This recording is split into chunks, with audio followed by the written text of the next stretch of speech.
Ladies and gentlemen, give it up for the legend, Mr. Chris Vannoy.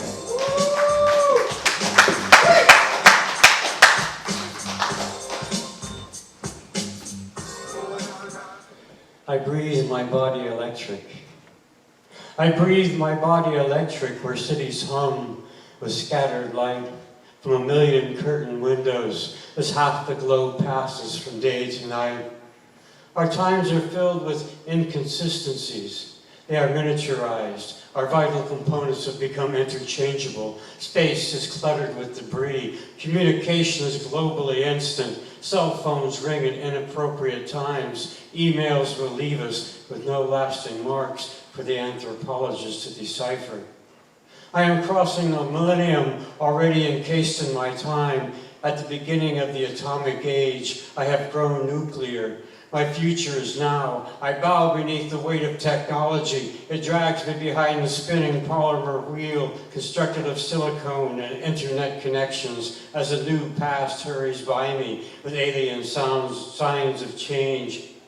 I am crossing the millennium. I feel obsolete. I cannot stop its progress. It grinds me between dollars. I can only move forward covered in sports hype and the latest designer clothes.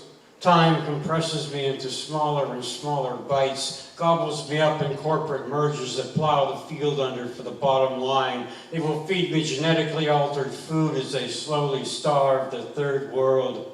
The United Nations struggle with selective strikes as refugees live in squalid camps. They wonder if there will be a home to go home to. I see the brutality of the ethnically cleansed, mass voices broken in a chasm of futility. It leads my soul to slaughter, and I cannot wash the spot of blood from my hand. I have pressed the off button on the remote, but I cannot keep this dream of killing from my ears. The line of my arrival stretches from the middle of the last century, travels the beginning of rock and roll, walks the jungles of Vietnam. Born at the birth of the first transistor, the world has grown smaller around me, reduced to nanoseconds, measured in milliamps. Reproduction of species has moved to the laboratory. They sit on the teetering one-legged stool that my grandfather used to milk his cow. I sell my spirit to the highest bidder, unlock my genetic code for the insurance company to find the day I will die. Map all there is to know about me for the government. Still the ageless questions worry me. Why am I here?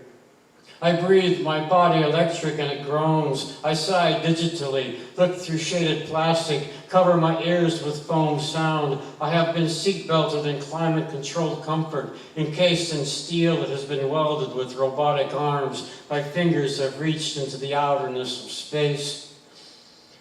I listen with a vast array of parabolic ears to the twitching of galaxies that no longer exist. I gaze light years towards the Big Bang, smash atoms into quarks and protons, pick skeletons from the cold bottoms of oceans.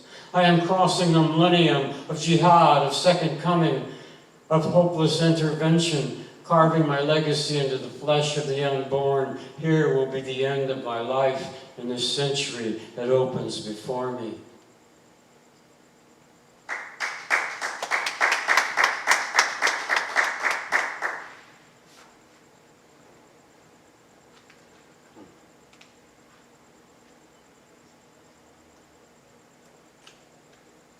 Stray bullets exploding from the muzzle of some young punk's gun as he discharges a reality that spits fear at his enemies, softly folding him into sidewalks and streets and yellow ribbons that say, "Do not cross."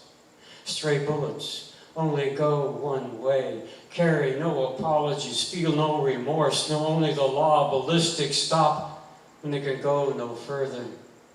They don't sound like death. More like the 4th of July.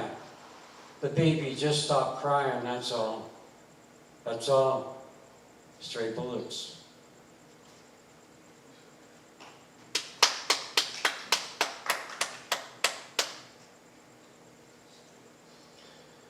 My father lives on the nightly news. He digests the evening paper with the voraciousness of 3 newly hatched caterpillars. Leaves nothing but the spine, which he recycles by packing it around his gun collection. He sits on his middle America and watches the jobs go to Mexico, herded by NAFTA cowboys with their smiles, as endless flows of Latin Americans spill over the fence, furrow his lawn of manufactured grass in their slow passage north. He dreams Republican, and every day his world gets browner and more ethnic. Thank you.